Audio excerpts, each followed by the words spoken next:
Hey guys, আসসালামু আলাইকুম। Welcome back to my new video.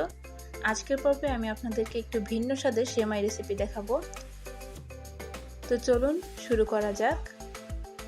প্রথমে আমি এখানে একটি প্যানে 2 টেবিল চামচ পরিমাণ ঘি নিয়ে নিয়েছি। এবার প্রায় 1 কাপের মতো সেমাই দিয়ে দিচ্ছি। সেমাইটাকে ভালোভাবে নেড়েচেড়ে ভেজে নিতে হবে।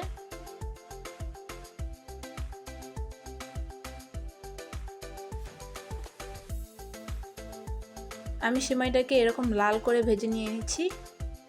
এখানে আমি হাফ লিটার তরল দুধের মধ্যে 1.5 টেবিল চামচ পরিমাণ কাস্টার্ড পাউডার, স্বাদ মতো চিনি এবং হালকা লবণ দিয়ে নিয়েছি। এবার এটাকে ভালোভাবে মিশিয়ে নিচ্ছি। মেশানো হয়ে গেলে এবার মিশ্রণটিকে চুলায় বসিয়ে দেব। চুলায় বসিয়ে দিয়ে এটাকে ভালোভাবে জাল করে নিতে হবে। আমি এভাবে কয়েকবার বলক তুলে নিচ্ছি। আমার মিশ্রণটা জাল করা হয়ে গেছে। এবার আমি এই মিশ্রণটিকে সেই সেমাইয়ের মধ্যে দিয়ে দিব এবং দিয়ে ভালোভাবে মিশিয়ে নিচ্ছি। এবার এই সেমাইটিকে নেড়েচেড়ে ভালোভাবে সিদ্ধ করে নিতে হবে।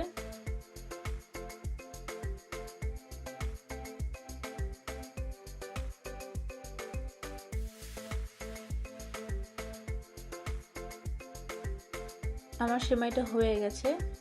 আমি এটাকে আরো প্রায় 1 মিনিটের মতো জাল করে সার্ভিং ডিশে সার্ভ করে নিব। এবার উপর থেকে কিছু বাদাম ছড়িয়ে এটাকে সার্ভ করে নিচ্ছি। ব্যাস তৈরি হয়ে গেল আমাদের একটু ভিন্ন স্বাদের সেমাই।